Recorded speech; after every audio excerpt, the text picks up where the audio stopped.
할렐루야. 수요 예배는 성경의 교리를 107가지로 정리한 소요리 문답서를 중심으로 설교하고 있습니다. 오늘은 14번째 시간으로 소요리 문답 14번, 15번 문항을 중심으로 말씀을 함께 나누기를 원합니다. 소요리 문답 제14문은 죄가 무엇인가입니다. 여기에 대한 대답으로는 죄는 하나님의 법을 순종함에 부족한 것이나 혹 어기는 것이다 라고 정의합니다. 또한 소요리 문답 제15문은 우리 시조가 창조함을 받은 본 지위에서 타락하게 된 죄가 무엇인가 라고 질문합니다. 여기에 대한 대답은 우리 시조가 창조함을 받은 본 지위에서 타락하게 된 그 죄는 금하신 실과를 먹은 것이다 라고 대답을 하고 있습니다. 소요리 문답 13번에서 19문까지는 타락이 어떤 의미이며 그 타락의 결과 우리가 처했던 상태가 얼마나 큰일 날 상태였는가를 살펴봅니다. 그렇다면 죄라는 것이 무엇인가에 대해서 우리는 여러 번 살펴보았지만 다시 한번 죄의 정의를 살펴보기를 원합니다. 죄의 정의는 매우 독특합니다. 그리고 매우 중요합니다. 도덕이나 윤리에서 정의하는 죄와는 확연히 다릅니다. 그동안 도덕과 윤리가 하나님의 기준과는 다르다고 여러 번 얘기했는데 여기서 확실하게 죄의 정의를 통해서 못을 박아주고 있습니다. 자, 죄가 무엇인가요? 죄는 하나님의 법을 순종함에 대해서 조금이라도 부족하거나 위반하는 것을 말합니다. 하나님의 법을 위반하는 것은 물론 조금이라도 부족한 것이 다 죄라고 합니다. 기준이 어마어마하게 높습니다. 그렇다면 하나님의 법은 무엇인가요? 우리는 이 정의를 통해 새로운 용어를 접하게 됩니다. 하나님의 법이 그것입니다. 우리가 소요리 문답 3문에서 성경이 주로 가르치는 내용을 크게 두 가지로 나눠보았습니다. 그 중에 첫 번째는 인간이 하나님에 대해서 무엇을 믿을 것인가이고 또 다른 하나는 하나님이 인간에게 무엇을 요구하시는가입니다. 두 번째 부분의 우리는 이 하나님의 법에 대해 구체적으로 공부합니다. 그러나 미리 조금 언급해 두자면 하나님의 법은 성경의 전반적인 내용을 통해서 우리에게 알려주고 있으며 특별히 십계명을 통해서 우리에게 압축적으로 요약되어 가르쳐주고 있는 것입니다. 그 안에는 우리가 하나님을 어떻게 사랑할 것인지와 이웃을 어떻게 사랑할 것인가 하는 내용들이 매우 깊이 있게 담겨 있습니다. 이것이 하나님의 법입니다. 그렇다면 아담이 도대체 무슨 죄를 지었을까요? 아담이 행한 그 죄의 행동은 금지된 실과를 먹어버린 것이라고 합니다. 이것은 워낙 유명한 이야기라서 우리 모두 잘 알 수 있습니다. 뱀이 하와를 꼬시고 하와가 그것을 먹고 자기 남편도 주니까 남편도 먹고 이렇게 정말 뭐라 말하기 힘든 말도 안 되는 안타까운 일이 벌어지고 그 불순종으로 인하여 타락이 이루어집니다. 그러나 핵심은 앞에서 본 것처럼 하나님 말씀을 지키지 않은 것입니다. 거참 과일 좀 따먹은 것 같고 그러시나 이게 아니라고 했습니다. 행위의 문제가 아니라 불순종의 문제입니다. 하나님의 말씀을 의도적으로 어긴 것. 그래서 우리는 죽었습니다. 그로 인해서 하나님과 우리의 관계가 파괴되어 버린 것이고 우리 쪽에서 다시 회복할 수 있는 그런 길이 사라져 버렸습니다. 사람과 사람, 우리끼리는 무엇을 잘못했어도 회복할 길이 얼마든지 있습니다. 말만 잘해도 사과를 하면 용서해 줄 수 있습니다. 합의를 하거나 적절히 포상을 해주거나 또는 세월이 지나면 자연스럽게 잊혀지기도 합니다. 그러나 창조주와 피조물의 관계를 생각할 때 이것은 잘못했네요 라고 사과하면 끝날 그런 문제가 아닌 것입니다. 하나님 쪽에서 회복의 길을 제시해주지 않으면 방법이 없다는 것입니다. 그렇다면 우리는 이렇게 질문해 볼 수도 있습니다. 왜 꼭 아담의 죄라고 합니까? 하와도 공동 책임이 있는 거 아닌가요? 그렇습니다. 우리가 궁금해할 수 있는 질문이지만 여기에 대한 대답을 해드린다면 여기서 아담은 남편으로서 또는 머리로서 대표자로서의 특별한 존재와 위치를 가지고 있습니다. 여기에 대한 자세한 내용은 16문에서 살펴볼 수 있습니다. 소요리 문답의 구조를 볼 때 하나님의 작정 가운데 타락도 있는 것으로 설명됩니다. 따라서 지난 모든 역사는 어떤 면에서는 필연이라고 부를 수 있습니다. 역사에 가정이란 없다는 말도 있지만 실제로 하나님이 미리 정하신 계획에 대해서 만약에라는 단어를 붙이는 것 자체가 어리석은 질문이 될 수가 있습니다. 선악과만 안 먹었더라면 세상은 어떻게 되었을까? 에덴 동산에 아무 문제 없이 잘 살고 있을 텐데 라고 장난삼아 말하기도 하고 또 안타까워하는 경우가 있지만 이것은 하나님의 속성을 복습해보면 말이 안 되는 이야기입니다. 언제나 소요리 문답의 모든 내용은 하나님의 속성과 작정의 개념에 이어진다는 것을 기억해야 합니다. 하나님의 작정은 그분의 속성에 따라 영원하고 불변하시고 완전하십니다. 그의 작정은 미리 다 계획이 되어 있습니다. 타락도 하나님의 전체적인 계획에 포함이 된다는 것입니다. 때문에 아담의 선악과를 따먹는 것까지 계획에 포함이 되어 있는 것이죠. 흔히 인간의 타락으로 하나님의 계획이 틀어졌다라고들 생각하지만 하나님의 작정을 생각해 볼 때 타락이라는 것이 인간의 독자적인 행동일 수 없으며 하나님도 모르시다거나 뒤늦게 하시고 원래의 계획을 수정하셔야 되었다거나 하는 그런 것일 수가 없다라는 이야기죠. 그러면 사단이 아담과 하와를 유혹하는 과정을 보시겠습니다. 누구에게 먼저 유혹을 했나요? 그렇습니다. 사단은 하와에게 먼저 말을 걸고 있는 것을 볼 수 있습니다. 이것은 사단의 전략입니다. 자기와 깊은 관계가 있는 영향력이 큰 사람을 통해서 무너뜨리는 것이죠. 하와는 하나님의 말씀을 직접 들은 자가 아닙니다. 말씀의 확실성에서 떨어진다라는 의미이죠. 그러나 아담에게는 가장 영향력이 있는 아내입니다. 뱀이 간교하다는 말이 이 말입니다. 전략적이고도 간교하죠. 아담을 무너뜨리기 위해서 마귀는 하와를 먼저 선택한 것입니다. 먼저 하와를 무너뜨리고 무너진 그 하와를 통해 아담을 무너뜨리는 전략인 것이죠. 마귀는 죄를 짓게 할 때 전략적입니다. 약점을 알고 약점을 공격합니다. 거절할 수 없는 관계를 이용해서 죄를 짓자고 유혹합니다. 마귀는 우리의 약점을 잘 알고 있습니다. 때로는 인간적으로 접근해 오기도 합니다. 친한 친구나 영향력 있는 사람의 부탁은 참 거절하기가 어렵습니다. 미안하게 됐네. 안 되겠네. 하나님 말씀이 모든 행동의 기준이 되어야 합니다. 그렇다면 사단의 유혹 방법은 무엇이었나요? 첫째, 그것은 하나님께 불신을 일으키는 것입니다. 하나님의 모든 나무 열매를 먹지 말라 하시더냐? 이 말은 하나님께 불신을 일으켜서 부정적 마음을 갖게 합니다. 하나님은 우리의 자유를 구속하고 속박하고 억압하고 꽁꽁 묶어두는 그런 분으로 유도를 합니다. 하나님과 아담 사이를 이간질합니다. 하나님의 좋으신 분임을 의심하게 하는 것이죠. 나는 자신의 창조물을 심판하는 신을 상상할 수 없다. 하나님은 째째한 분으로 인식시킵니다.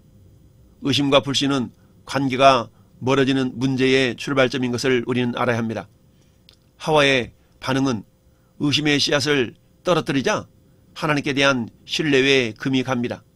먹지도 말고 만지지도 말라 그래서 하나님을 짜증나는 분으로 의심의 씨앗이 심겨진 것이죠. 하와는 하나님께 신경질적인 반응을 보입니다. 말씀에 대한 불신이 일어났습니다. 그러자 인간은 스스로 하나님 말씀과 반대되는 말을 선택합니다. 마귀의 속임수는 진리로 느껴지고 하나님의 말씀은 거짓으로 보이는 것이죠. 어기고 싶은 마음이 완전하게 그를 사로잡습니다.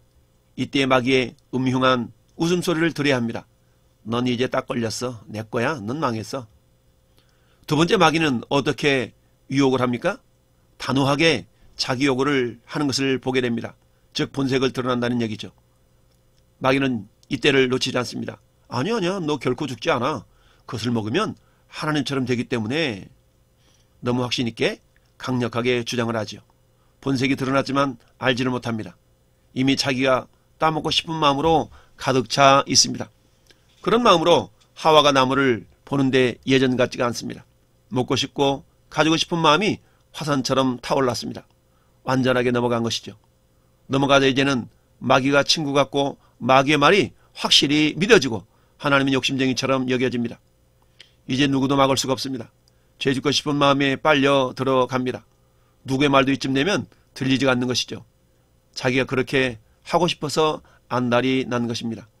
그렇다면 사단이 이처럼 우리를 유혹하는 목적이 무엇인가요? 하나님과 우리의 관계를 깨는 것에 있습니다. 하나님을 섬기지 말고 네가 너의 주인이 되면 어떻겠니? 라는 달콤한 주제를 가지고 접근합니다. 결혼해서 전도하면 더 좋은 건 아닌가? 사람은 다 경험해봐야 돼. 조금씩 달콤하게 자기도 모르는 사이에 넘어갑니다.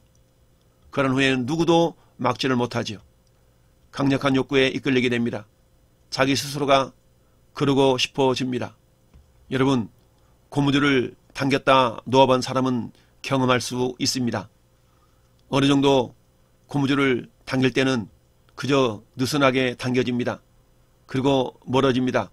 그러나 고무줄을 다시 놓는다면 어떻게 됩니까? 멀리 간 만큼 돌아오는데 충격이 커지게 되는 것이죠. 죄는 하나님과의 관계를 깨는 것입니다. 죄는 하나님과 등지는 것입니다. 하나님을 거부하는 것이죠. 그러니 하나님과의 단절을 인간이 스스로 선택을 하는 것입니다. 생명 공급이 차단이 되었습니다. 그런 육체의 힘이 다한 후 인간은 죽음에 버려지게 됩니다. 하나님과 영원한 단절인 불과 유황으로 타는 못에 버려지는 둘째 사망인 무서운 형벌을 받아야 하는 것입니다. 여러분, 인생에 있어 가장 중요한 시기는 선택의 순간입니다. 우리 신앙생활이 무엇입니까? 매 순간순간마다 무엇을 선택할 것인가? 그리고 그 선택의 연장이 우리 인생입니다. 선택할 때 우리가 날마다 깨어서 그 선택의 순간에 하나님의 인도함을 받을 수 있도록 깨어 기도하는 자가 되어져야 됩니다. 선택에 대한 책임을 져야 될 자는 자신밖에 없습니다. 잘 선택한 그런 축복의 영광을 누리는 자도 자기 자신인 것이죠. 선택할 때 가장 중요한 기준은 선택함으로 하나님과의 관계가 어떻게 될 것인가입니다. 하나님의 관계가 깨어지는 쪽이라면 결코 좋은 것이 아닙니다. 하나님의 관계가 더욱더 깊어지는 것이라면 이것은 좋은 것이죠.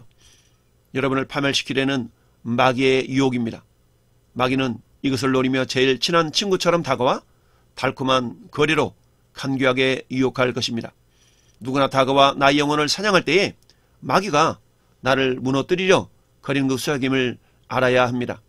그리고 우리가 거부할 수 있어야 됩니다. 사탄아, 너는 나를 무너지게 하는 자로다. 내 뒤로 물러가라. 마귀의 목표는 나와 하나님과의 관계를 단절시키는 것입니다. 하나님과의 관계를 깨는 것입니다.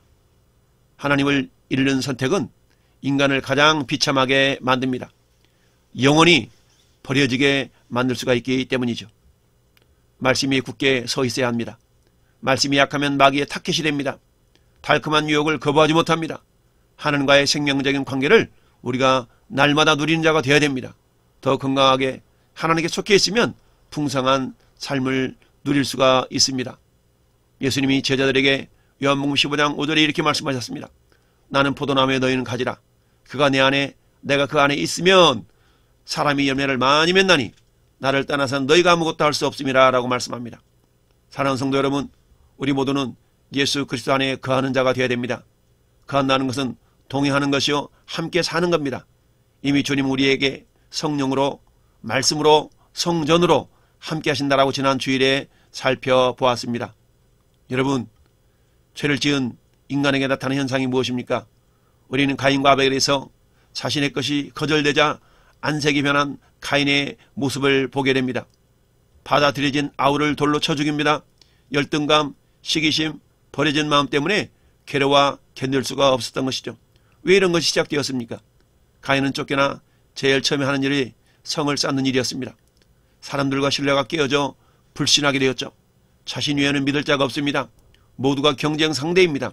그래서 마음의 미움과 경쟁, 자기 즐거움과 약육 강식의 생존, 이기주의, 악한 생각, 악한 계획으로 가득 찰 수밖에 없었습니다. 남을 밟고 죽이지 않는다면 자기가 생존할 수 없는 상황이 발생하게 된 것이죠. 자기를 자기가 지켜내야 하기 때문에 성을 쌓는 이 가인의 모습을 우리는 생각해 보아야 합니다. 결국 죄의 결과는 인간이 하나님과 관계가 깨어져 축복된 삶이 엉망이 되어져 버렸다는 것입니다. 땅은 가시와 엉겅퀴를 내었고 땀을 흘려야 먹고 살 수가 있게 되었습니다. 죄의 증상들이죠. 점점 더 세상이 악해져가는 것은 세상에 점점 죄가 더 강력해지고 있다는 증거입니다. 노아 홍수로 이 땅의 모든 인간을 멸하셨습니다. 그리고 노아의 8식구로 다시 인류를 시작했습니다. 그러나 그들도 바벨탑을 쌓아 하나님께 대적하는 자들이 되었습니다. 성읍과 탑을 건설하여 그 탑 꼭대기를 하늘에 닿게 하여 우리의 이름을 내고 온 지면에 흩어짐을 면하자라고 이야기합니다. 하나님께 도전하고 인간의 이름을 내려는 정신들로 가득 차 있습니다.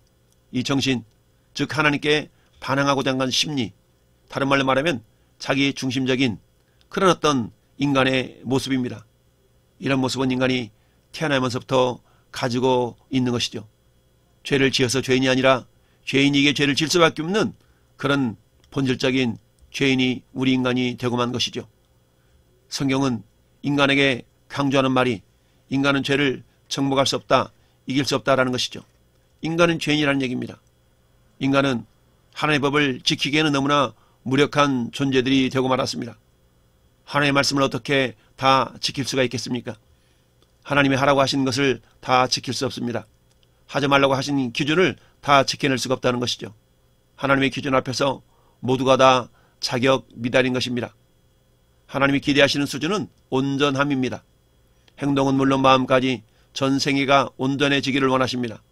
형제에게 노하고 욕하고 미련한 놈이라 인격적으로 비방하고 무시하고 깔보고 욕하면 이미 살인을 했다라고 주님은 말씀하십니다. 인간은 전적으로 타락했습니다.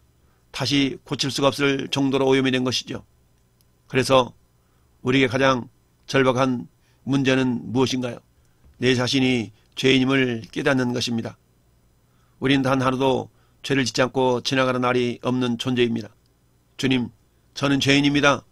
주님의 용서를 바랍니다. 예수님의 보혈이 필요합니다. 라고 솔직하게 죄를 자백하며 고백할 때에 예수님의 보혈의 능력은 우리를 자유케 주십니다. 십자가 예수 그리스도의 구속의 능력이 우리를 덮을 때에 우리는 죄의 속박으로부터 자유할 수가 있는 것입니다. 그렇습니다. 인간의 가장 깊은 문제는 우리가 하나님과 등을 졌다는 사실이죠. 인간이 자유의지로 하나님과 관계를 거부했다는 사실입니다. 죄는 무엇입니까? 인간이 하나님을 버렸다는 것입니다. 이 죄 때문에 죄의 열매들이 나오는 것이죠. 하나님과 관계가 다시 회복되어지면 죄에서 점점 성화, 거룩함의 삶을 이루게 됩니다. 정말 다시 회복되어야 될 최고의 주제는 하나님과의 깨어진 관계 회복입니다. 이 관계 회복은 우리 스스로는 행할 수 없기에 이미 예수 그리스도께서 십자가의 죽으심으로 성소와 지성소를 가로막았던 휘장을 찢으심으로 이제는 열어놓은 그 길을 살 길이라고 성경은 말씀하고 있습니다.